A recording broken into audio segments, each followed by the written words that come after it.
Bonjour tout le monde. Bonjour. Bonjour.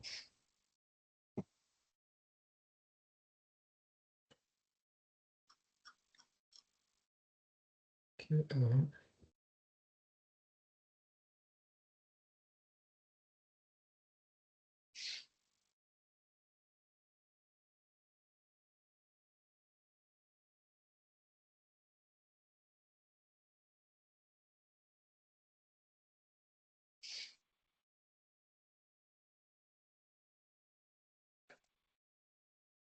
C'est toi qui fais rentrer dans la salle, Damien?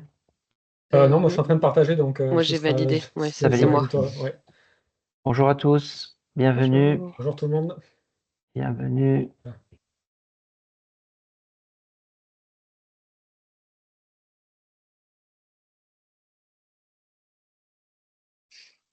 Bonjour.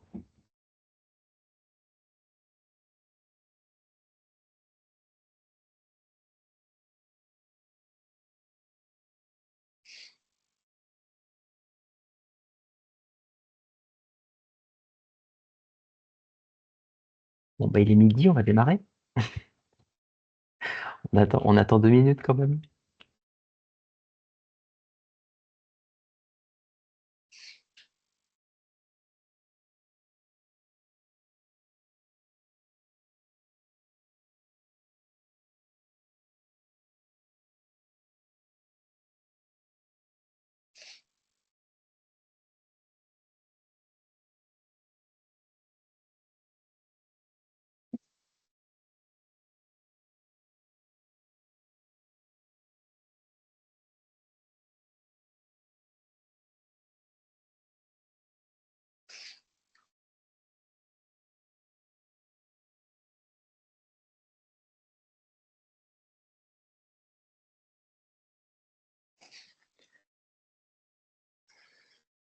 T'attends encore un petit peu ou on Ouais, on attend démarre? jusqu'à les 5, je pense.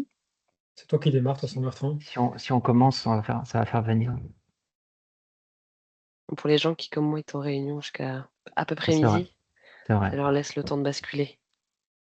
Le temps d'aller chercher un sandwich.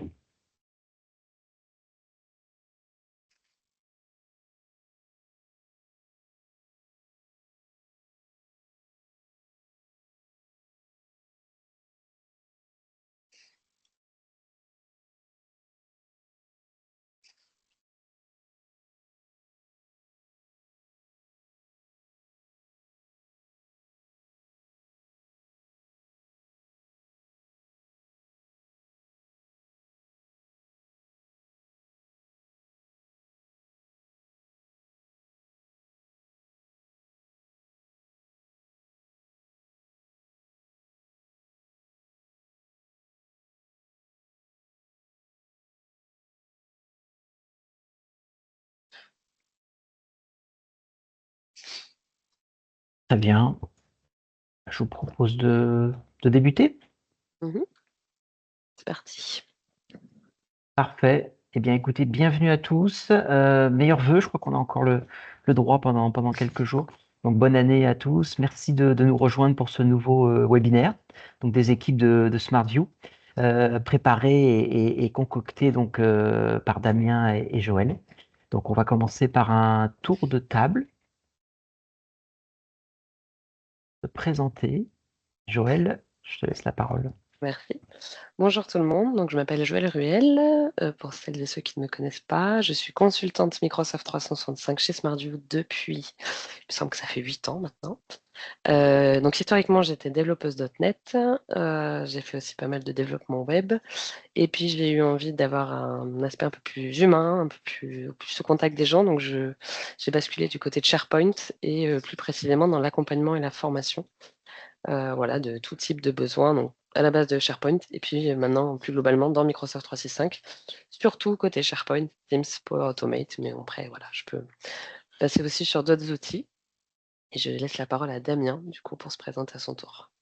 Bonjour à tous, donc moi c'est Damien Sel, je suis consultant Microsoft 365 chez SmartView. Enfin, on devrait dire maintenant M365 copilote plutôt que Microsoft 365. On s'y fait pas Euh, encore. Ouais, c'est ça. Et donc ça fait bientôt 8 ans que je fais SmartView, donc un peu moins ancien que Joël, mais un ancien aussi. Et j'interviens sur des sujets qui sont assez variés. Ça va du conseil, de la formation, un peu de technique aussi. Donc je suis comme Joël, un ancien dev sur SharePoint Server, sur ceux qui ont connu. Voilà, et je laisse la parole à Bertrand. Très bien, bah écoutez, bienvenue à tous. Donc Bertrand Manscourt, je suis ingénieur commercial pour SmartView depuis 1 an. Donc sur la partie sur la partie également agile, qui fait partie de nos activités. Ce que je vous propose très rapidement, c'est de vous présenter, de vous parler de SmartView en quelques minutes pour commencer, hein. SmartView, c'est une aventure qui a débuté en 2010 à Montpellier. Nous sommes présents aujourd'hui à Paris et Montpellier et on intervient sur l'optimisation des processus chez nos clients, notamment autour de tout ce qui est excellence opérationnelle, autour notamment donc de Microsoft et de l'agilité. Donc, ça va comprendre donc 2 équipes distinctes. Une équipe qui va être sur la partie coaching agile, qui va intervenir en conseil et en formation, et une équipe donc BI et Microsoft qui va intervenir sur l'accompagnement, sur le coaching et sur les formations également Microsoft. Donc, on a tout un catalogue de formations que je vous invite à aller voir sur notre site. Formation, donc on est également Calliope certifié, on pourrait vous faire financer ces formations. Et puis, comme je viens de le dire, on intervient sur la partie coaching et sur la partie licensing également, puisqu'on est Modern Work de Microsoft. Voilà. Donc aujourd'hui, on vous a concocté un programme autour des annonces, du décryptage des annonces de Microsoft, notamment sur la partie licensing et la partie tarifaire. Donc on va passer au planning, au programme. Voilà, Donc aujourd'hui, Joël. on va voir ensemble donc, les annonces qui ont été faites récemment par Microsoft et leurs implications, notamment sur vos portefeuilles. On verra ensuite qu'est-ce que vont amener ces changements, notamment changement de prix et les nouveaux modèles de tarification. On va analyser ces changements et voir ce qu'on peut faire pour les optimiser. Et enfin, on vous donnera quelques conseils pratiques pour optimiser vos dépenses. Voilà, quelques trucs et astuces pour éviter que notamment ces majorations impactent trop vos budgets sur l'année 2025. Et pour finir, on aura ensemble un temps de questions-réponses. Donc tout au long du webinaire, si vous avez des questions, n'hésitez pas, vous pouvez commencer à les poser au fur et à mesure dans le chat. On surveille le chat pour ceux qui ne sont pas en train de présenter. Et on vous répondra au fur et à mesure si on peut. Et sinon, à la fin, on aura vraiment ce temps de questions-réponses. On repassera toutes les questions qui ont été partagées dans le chat ou dans la zone de questions-réponses que vous avez aussi en haut de l'écran. Et puis, on ouvrira les micros pour ceux qui préfèrent discuter en live avec nous. Voilà. Merci Joël. Je précise juste, Joël, c'était pas prévu, mais on sera à Toulouse mardi prochain, mardi Mm. après-midi. Microsoft nous fait le plaisir de nous accueillir à l'AILab de Toulouse, à la Cité. Je vais vous mettre en lien l'accès éventuellement pour s'inscrire pour ceux qui sont intéressés. Et on parlera du ROI de Copilote, donc avec l'équipe et avec nos clients qui seront présents. On a prévu d'en parler en fin de webinaire, mais pour ceux qui nous quitteront trop tôt. Comme ça, je vais mettre l'invitation tout de suite dans le chat. Voilà. C'est un événement gratuit, Merci, hein, donc n'hésitez pas, mais il bien faut sûr. obligatoirement s'inscrire pour pouvoir venir. Alors, qui a été annoncé par Microsoft ces dernières semaines, mois, c'est une majoration suivant le mode de facturation qu'on va détailler juste après et une augmentation sur certains plans que Damien nous détaillera dans la partie analyse. Donc ça, c'est les 2 grandes annonces qu'on a au niveau MS là, de ces derniers mois sur ce qui va arriver sur les licences. Au niveau du mode de facturation, donc qu'est-ce qui va changer? Ça touche uniquement les abonnements qui sont en engagement annuel. Si vous êtes en engagement mensuel, pas de modification de prix. Par contre, si vous êtes en engagement annuel et que vous décidez de rester en facturation mensuelle et que vous souhaitez passer en facturation mensuelle, vous allez avoir une majoration de 5% sur toutes les licences Microsoft 365 à partir du 1er avril 2025. Ce n'est pas un poisson d'avril. On ne sait jamais s'ils choisissent leur date par hasard ou pas, mais donc ça sera vraiment pour toutes les licences Microsoft 365. Donc nous, on a pas mal de clients qui sont actuellement en engagement annuel, facturation mensuelle. On a pris un cas concret. Par exemple, pour un plan business standard. Donc, si vous êtes en engagement mensuel avec une facturation mensuelle, une licence business standard vous coûte 14,04 € par mois. Si vous êtes en engagement annuel avec une facturation annuelle, ça vous coûte 140,40 euros par an, donc environ 11,70 € par mois. Et avec la nouvelle majoration de 5% qui va arriver, si vous êtes en engagement annuel, facturation mensuelle, vous allez avoir votre licence business standard pour 12,29 € par mois. Donc là, il va falloir faire la balance, voilà, de se dire, est-ce que c'est plus avantageux pour nous de rester en facturation mensuelle, quitte à avoir une majoration de 5% parce que d'un point de vue trésorerie, ça nous arrange, ou on ne peut pas avoir cette majoration, on ne souhaite pas l'avoir, et dans ce cas-là, il va falloir que vous passiez vos licences qui sont actuellement en facturation mensuelle, en facturation annuelle. Ça, c'est vraiment la grosse annonce qui a été faite par Microsoft, et ça concerne vraiment toutes les licences. Notamment la partie Copilot. Donc sur Copilot, on fait un zoom puisque c'est vraiment l'outil phare en ce moment. Sur Copilot, vous êtes, quoi qu'il arrive, en engagement annuel. Si vous souhaitez passer en facturation mensuelle, donc jusqu'à maintenant, Copilot, vous aviez engagement annuel, facturation annuelle, vous n'aviez pas d'autre option. Depuis le 1er décembre 2024, vous avez la possibilité de choisir un engagement annuel, une facturation mensuelle. Si c'est le cas, vous prenez aussi la majoration de 5%, sauf que, au contraire des autres licences Microsoft 365, cette majoration a été active dès son lancement, dès le lancement de la facturation mensuelle sur Copilot. Donc, depuis le 1er décembre 2024, sur les licences Microsoft 365 Copilot, si vous souhaitez une facturation mensuelle, vous avez déjà cette majoration de 5%. On n'a toujours pas d'engagement mensuel prévu sur Copilot. C'est vraiment pas une option qu'ils souhaitent proposer pour l'instant. On aurait bien aimé, mais c'est pas possible. Par contre, ce qu'ils nous ont proposé, c'est Copilot Chat. Vous avez dû voir passer pas mal d'annonces là ces dernières semaines. À peu près tous les grands pontes de MS s'y sont mis. Donc Copilot Chat, qu'est-ce que c'est? C'est Copilot tout simplement qui est gratuit pour tous les utilisateurs commerciaux de Microsoft 365. Donc si vous avez une licence payante Microsoft 365, vous avez la possibilité d'avoir Copilot Chat. C'est une version, on va dire, c'est free de Copilot. Donc, c'est des fonctionnalités qui vont être réduites, notamment, par exemple, par rapport à la génération de documents, par rapport à tout ce qui va être accès aux ressources. Quand vous êtes en version gratuite, inclus dans vos licences Microsoft 365 de Copilot Chat, vous n'allez pas avoir la possibilité d'aller chercher des informations sur tous les fichiers du tenant. Vous n'allez pas avoir la possibilité d'aller chercher des informations dans tous vos mails et les mails de toutes les personnes avec qui vous travaillez, etc. Vous allez avoir une zone de recherche qui va être un peu restreinte. Par contre, vous avez toujours la protection des données. Ça, c'est quelque chose auquel Microsoft s'engage, même si vous utilisez Copilot Chat, du coup, qui est la version gratuite, je mets des guillemets, parce qu'il faut toujours avoir une licence Microsoft 365. Vos données sont protégées et tout ce que vous allez mettre dans Copilot Chat n'est pas utilisé pour enregistrer les modèles. Et toutes les informations vont toujours rester dans les tenants Microsoft 365. Vous avez aussi la possibilité d'avoir accès à des agents, donc les fameux agents là, qui sont sortis depuis quelques mois, depuis fin d'année 2024, en ce qu'on appelle Pay as you go. Donc, c'est-à-dire que quand vous allez utiliser des agents, faire des requêtes aux agents, vous allez payer par requête. Donc, c'est du paiement à la consommation, un peu comme ce qu'on peut avoir dans Azure. Donc, ce Copilot Chat, en fait, c'est la réponse un peu de Microsoft au fait que pour l'instant, il n'y a pas d'engagement mensuel sur Copilot Chat et sur Microsoft 365 Copilot. L'idée pour eux, c'est de dire avec Copilot Chat, on vous donne la possibilité tout simplement de tester cette IA. Et puis, si les entreprises sont convaincues, ils se disent qu'ils vont prendre des licences Microsoft 365 Copilot en engagement annuel.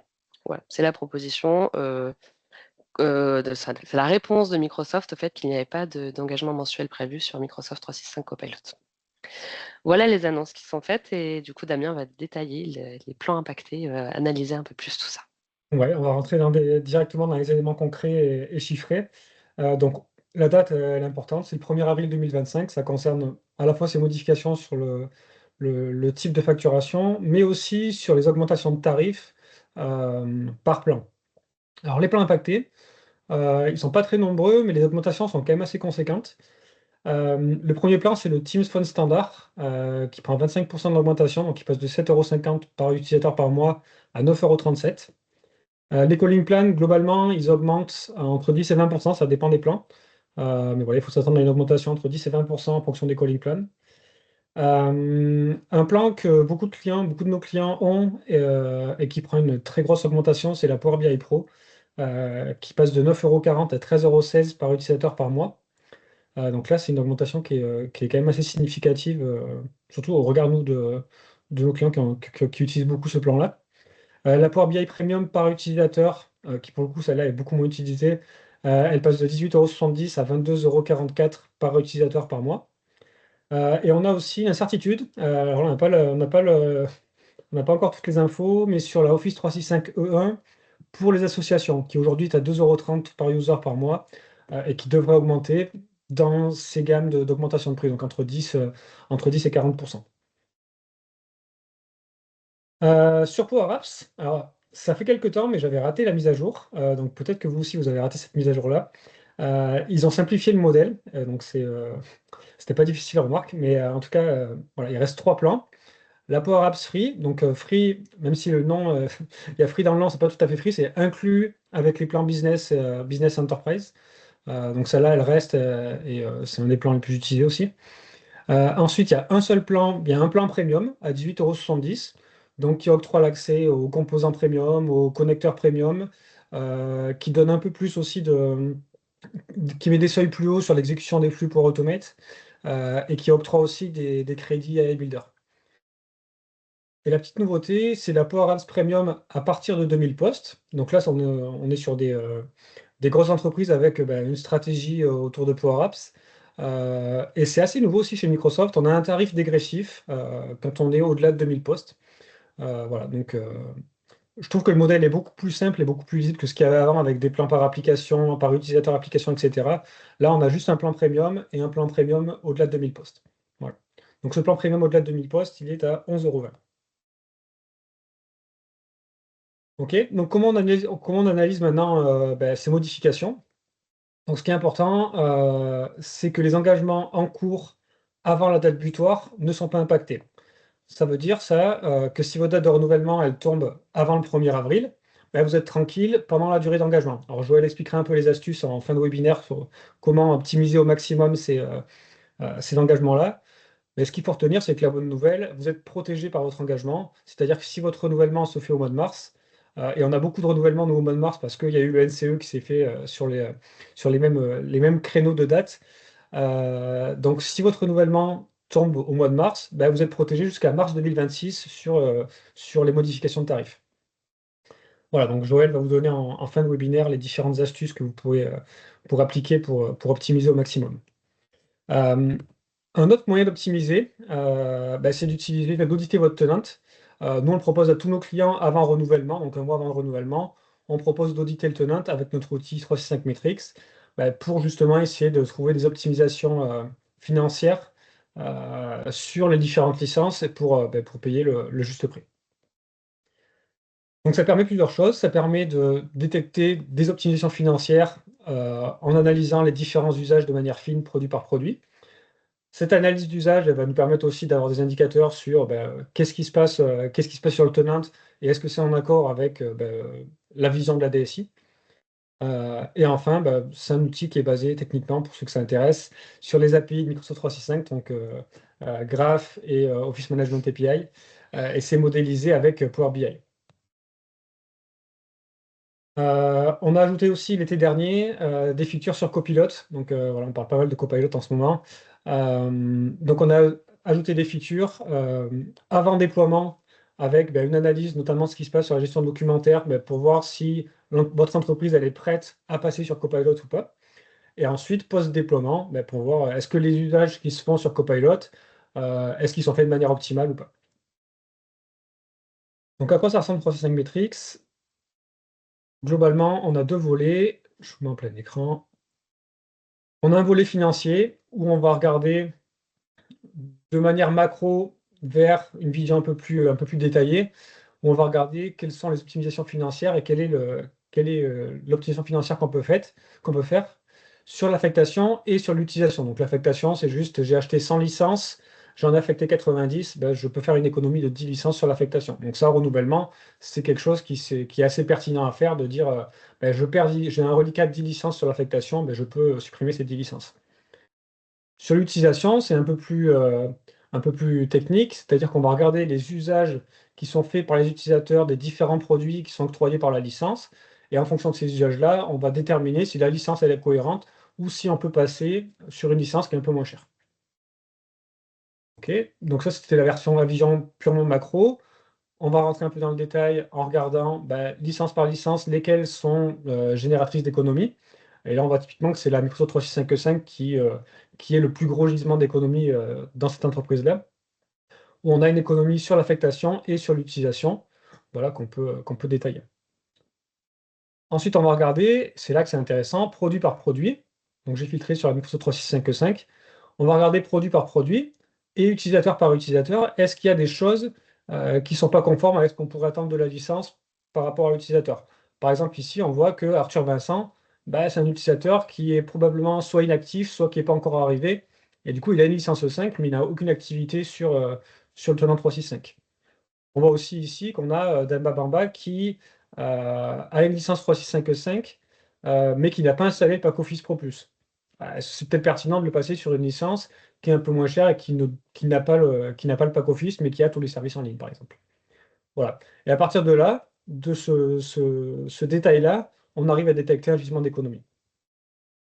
Voilà. Et ça permet aussi d'identifier s'il y a des utilisateurs, par exemple, qui sont partis, auxquels on n'a pas retiré la licence, etc. Alors, ce genre de choses. Ou des comptes techniques qui pourraient être basculés sur des boîtes web partagées ou des licences moins onéreuses. On va regarder aussi au niveau usage, un petit volet sécurité. Ce n'est pas notre métier premier, mais il y a des indicateurs qui nous paraissent pertinents, notamment est-ce que le MFA est déployé pour les utilisateurs et pour les administrateurs? Est-ce qu'il y a une synchro entre ID Connect qui est déployée et quel est le ratio de cette synchro par rapport au nombre d'utilisateurs? Est-ce qu'il y a beaucoup d'invités ou pas? Est-ce qu'il y a des liens anonymes qui sont générés? Donc ça, sur SharePoint, par défaut, c'est la stratégie du tenant, c'est les liens sont en accès anonyme. Donc on est en sécurité identique à un mail avec une pièce jointe. C'est-à-dire qu'on n'a aucun contrôle sur le contenu. Voilà, c'est des choses qu'on peut optimiser, qu'on peut sécuriser de manière assez simple. Donc voilà, c'est des choses qu'on analyse pour voir si, en termes de sécurité de base, on est conforme. Sur la messagerie, on va regarder est-ce que les boîtes mail sont volumineuses ou pas. Donc ici, on voit par exemple que Fabien Galtier et Antoine Dupont, ils ont des boîtes mail qui sont à plus de 40 gigas. Il y a peut-être une alerte à faire pour dire faites du ménage dans votre boîte mail pour réduire un peu ce stockage-là. On va regarder les ratios interne-externe et avec ou sans pièce jointe pour voir si on va plutôt envoyer du mail en interne, en externe et des mails volumineux ou pas. Voilà, typiquement pour une stratégie RSE, c'est des indicateurs qui sont intéressants à avoir en tête. Sur Teams, on va regarder qu'est-ce qui se passe au niveau des réunions, c'est-à-dire quelle est la durée moyenne par utilisateur de réunion dans un mois, combien d'appels y passent et quelle est la durée moyenne unitaire d'une réunion pour voir si c'est des utilisateurs qui font beaucoup de réunions très longues, très peu de réunions très longues ou des réunions courtes, etc. Donc ça permet d'avoir une vision un peu claire de ce qui se passe au niveau de l'activité sur Teams, au niveau des réunions. On va regarder aussi par rapport aux équipes, le nombre total d'équipes et aussi le nombre d'utilisateurs par rapport au nombre de propriétaires d'équipes pour voir s'il y a une stratégie qui est donnée par rapport à la propriété des équipes et de dire est-ce que la DSI ne veut que un certain groupe d'utilisateurs ait la capacité d'être propriétaire d'équipe ou alors est-ce que c'est totalement open bar et n'importe qui peut créer des équipes, etc. Voilà, ce qui peut poser des problèmes ou ce qui peut être totalement volontaire pour des raisons valables. Mais en tout cas, voilà, on essaie de voir si la stratégie qui est définie par la DSI, elle est conforme avec ce qui se passe sur le terrain. Sur la gestion documentaire, donc ça va nous intéresser typiquement pour Copilot, mais pas que, hein. C'est aussi intéressant d'avoir des indicateurs de gestion documentaire pour savoir ce qui se passe sur SharePoint et sur OneDrive. On va regarder sur SharePoint quels sont les sites les plus volumineux en termes de stockage et en termes de nombre de fichiers.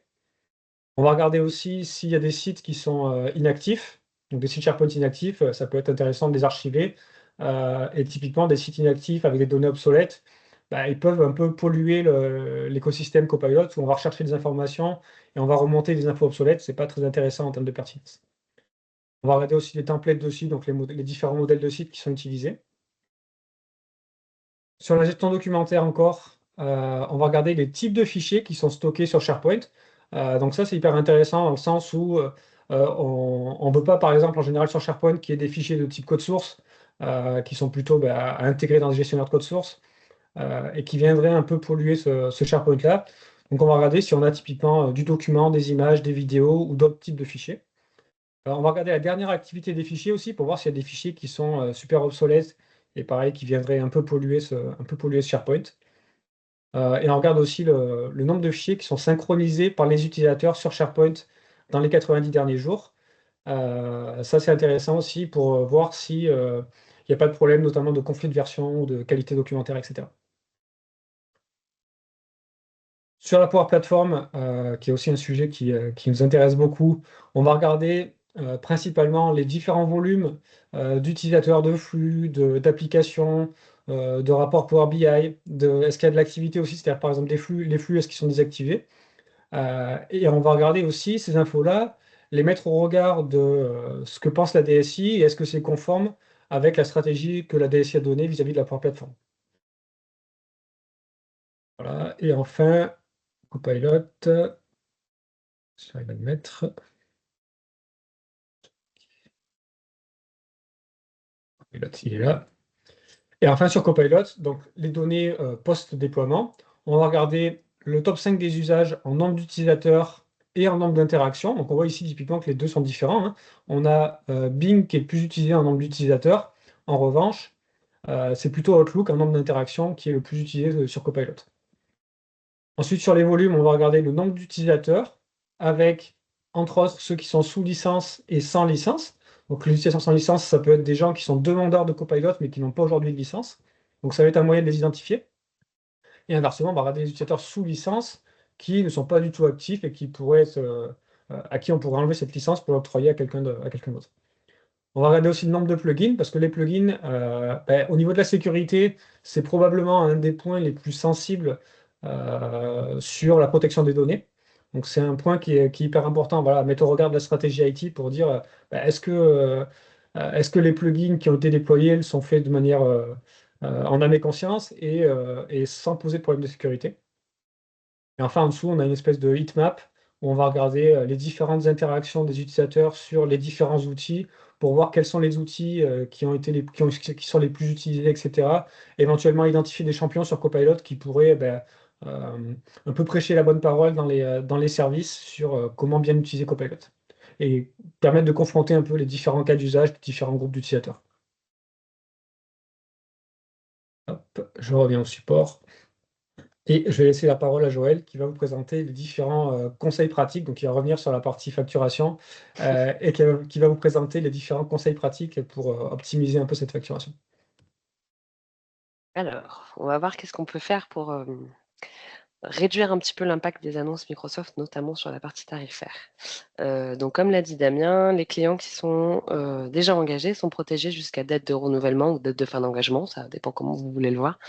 Donc, c'est-à-dire que si à l'heure actuelle, vos licences, par exemple, ont une date de fin d'engagement / date de renouvellement au 31 décembre 2026, vous êtes protégé jusqu'au 31 décembre 2026. Vous n'aurez l'impact que de cette augmentation, de cette majoration, si vous restez en facturation mensuelle, qu'au 31 décembre 2026. Ça, c'est si on part du principe que vous avez toutes vos licences qui ont la même date de fin d'engagement ou la même date de renouvellement. Ce qui n'est pas forcément le cas. Ça dépend comment sont gérées les licences. Ça dépend aussi à quel moment vous avez fait les achats, comment vous l'avez géré, comment le gère le fournisseur, etc. Donc l'autre conseil, c'est de penser à faire du coterme. Le coterme, c'est le fait d'essayer de faire en sorte que toutes vos licences aient les mêmes dates de fin d'engagement / date de renouvellement, c'est la même chose, hein. Moi, je vais parler de date de fin d'engagement, c'est plus facile pour moi, mais c'est la même chose. Donc le coterme, voilà, c'est faire en sorte que vous alignez toutes vos dates de fin d'engagement pour tous vos abonnements, toutes vos licences Microsoft 365 à la même date. Ça, c'est quelque chose qui n'était pas forcément possible avant, mais qu'on peut faire depuis un petit moment, depuis quelques années, quelques mois là. Donc quand vous souscrivez à des nouveaux abonnements, en tant que fournisseur de licences, nous, on a la possibilité de dire, voilà, le client a déjà 10 licences Business Basic qui se terminent au 31 décembre 2026. Et ben, si au 3 mars, il va nous commander des licences 5, on peut dire, ben voilà, ces licences 5, elles ont une date de fin d'engagement, non pas au 3 mars 2026, mais au 31 décembre. On peut tout aligner. Ça, c'est quelque chose à faire qu'on vous conseille de faire vraiment le plus souvent possible. Si ce n'est pas vous qui le faites, puisque ce n'est pas vous qui achetez les licences, vous pouvez demander à votre fournisseur de le faire. Et donc forcément, vu des changements forfaitaires à venir, que ce soit pour la facturation ou pour l'augmentation sur certains plans, on vous conseille de faire le coterme sur la licence qui a la date de fin d'engagement la plus éloignée, pour être protégé le plus loin possible. Attention cependant, si c'est des licences que vous n'êtes pas certain de garder dans le temps, ce n'est pas forcément quelque chose à faire. puisque si vous décidez de faire du coterme, vous vous engagez jusqu'à la date la plus lointaine, entre guillemets. Et donc, si vous avez besoin de flexibilité dans vos licences, etc., voilà. Il faut vraiment faire la balance sur chacun de vos abonnements en fonction du nombre de licences que vous avez. Est-ce qu'on fait du coterme sur le plus éloigné? Est-ce qu'on fait du coterme sur le moins éloigné? Est-ce qu'on fait un entre-deux? Ça, c'est quelque chose qu'il faut voir au cas par cas. C'est des choses que les fournisseurs ont pour devoir de faire, hein. On a un devoir de conseil, comme ce qu'on fait chez SmartView globalement. Donc voilà, ça, en tout cas, si on est fournisseur de licences pour vous, n'hésitez pas à revenir vers nous pour qu'on puisse le voir ensemble, faire le coterme sur tous vos abonnements pour avoir une protection le plus loin possible ou jusqu'à la date souhaitée. L'autre conseil pratique, ça c'est le petit truc et astuce, c'est que vous avez la possibilité de souscrire à des abonnements fin mars pour bloquer les prix pendant 1 an. On avait déjà proposé ça lors du passage au NCE. Je ne sais pas si certaines s'en souviennent. Le NCE, c'était la grosse augmentation de prix qu'on avait eue sur à peu près tous les abonnements, qui avait fait assez mal sur les budgets. Et donc, en fait, là, puisque la majoration sur la facturation mensuelle arrive au 1er avril 2025, et ben en fait, tout simplement, au 31 mars, on peut souscrire à des abonnements en facturation mensuelle, engagement annuel, facturation mensuelle. Et en fait, vous prenez une licence pour ce nouvel abonnement et ça vous protège pendant 1 an. Ça vous permet, en fait, à date de fin d'engagement après de vos licences, de basculer tout votre volume de licence vers le nouvel abonnement que vous avez ouvert.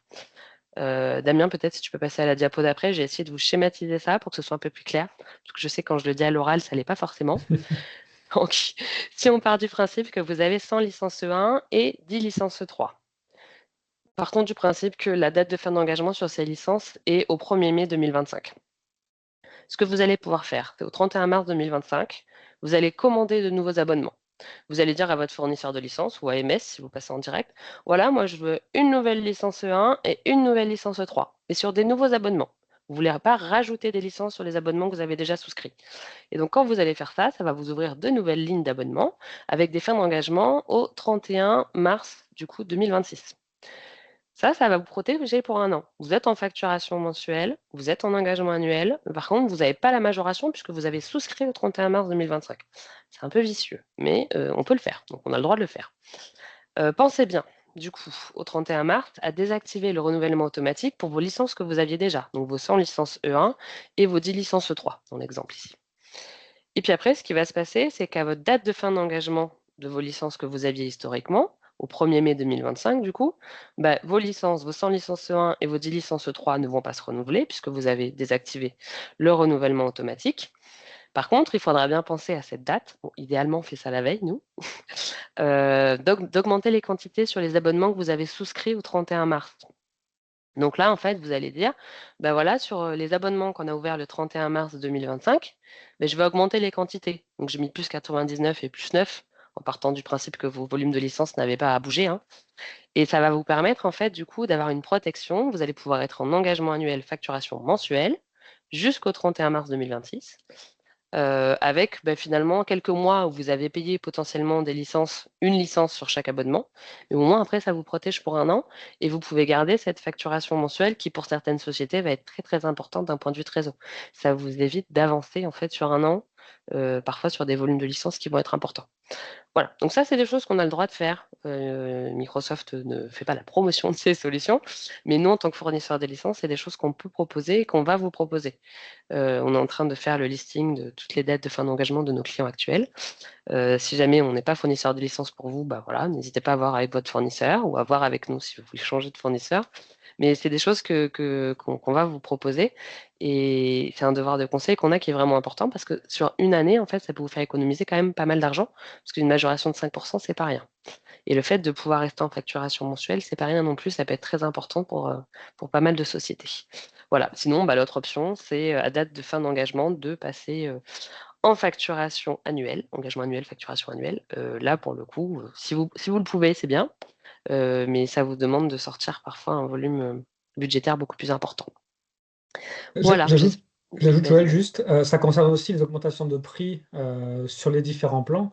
Donc, Oui, typiquement, pour exact. la Power BI Pro, la même astuce va fonctionner. C'est-à-dire que ça Mm. va bloquer le prix 2024 jusqu'à mars 2026, quoi. 6. On s'y perd un peu dans ces dates, hein. C'est clair. Donc voilà, c'est des choses qu'il faut vraiment que vous preniez en compte. Ça demande de se poser quelques minutes. Nous, on peut vous aider à le faire. Donc n'hésitez pas à nous contacter. De toute façon, nous, on va contacter nos clients en licence.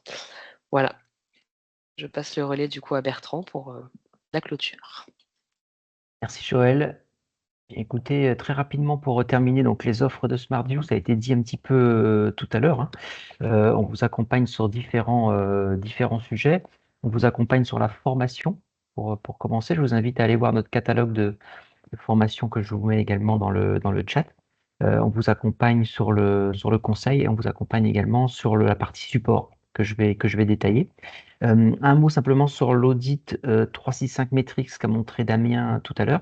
C'est un audit que nous proposons au temps passé. Donc, c'est-à-dire que c'est un outil que nous faisons tourner donc, chez vous avec un prérequis d'installation.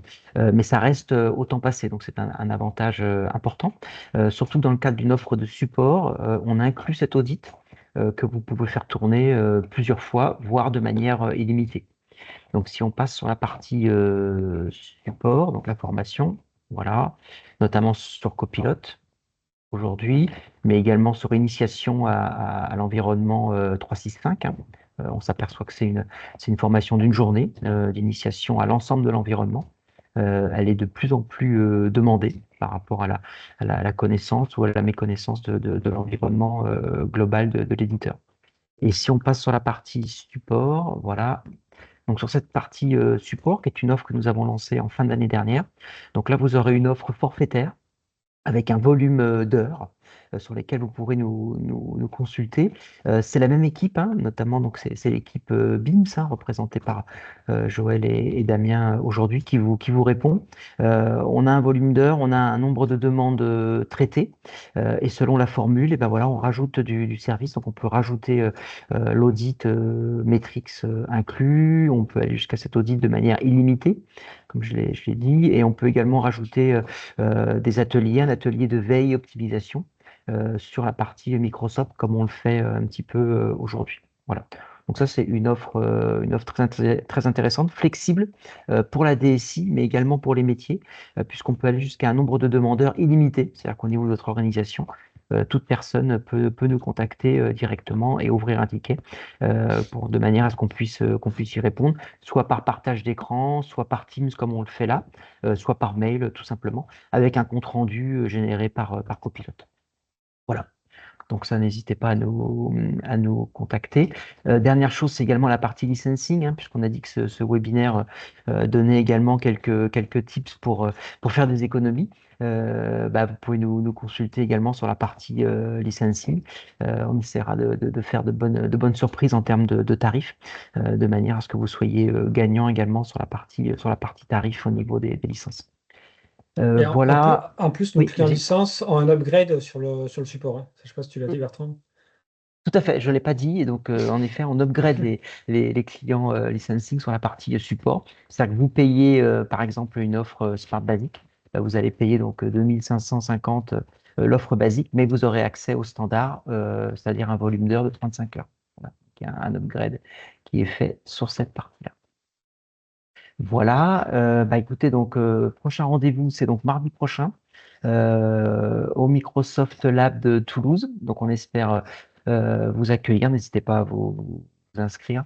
Il reste encore, bien sûr, des places et on espère échanger sur la mesure du ROI de copilote en mode atelier. Voilà. Ce sera bien sympathique. N'hésitez pas à nous rejoindre. En présentiel cette fois, Exactement. pour changer un peu. On passe aux questions-réponses. Je vais ouvrir les micros. Si jamais il y en a qui ont des questions, n'hésitez pas à poser. Il y en a une dans le chat concernant le coût de l'audit 365 Metrics. Hop, et tout le monde a le droit d'activer son micro. Si jamais vous avez des questions, n'hésitez pas. Si vous êtes timide, vous pouvez poster dans le chat. Sinon, vous pouvez ouvrir votre micro et nous poser toutes vos questions.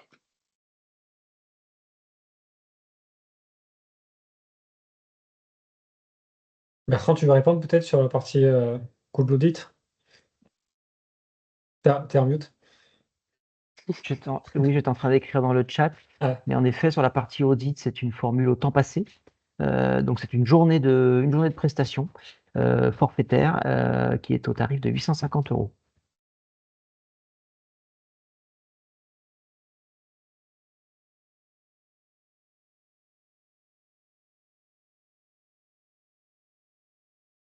On a été très clair, je crois.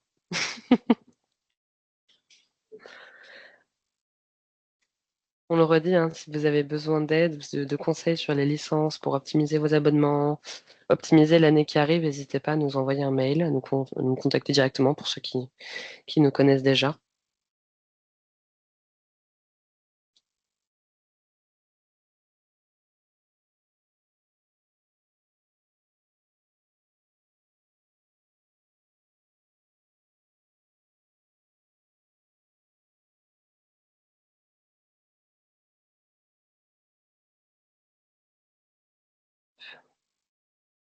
Je vous remets l'adresse de contact si jamais vous voulez nous contacter dans le chat.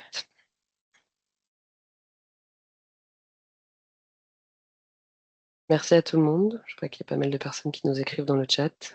Merci pour votre participation.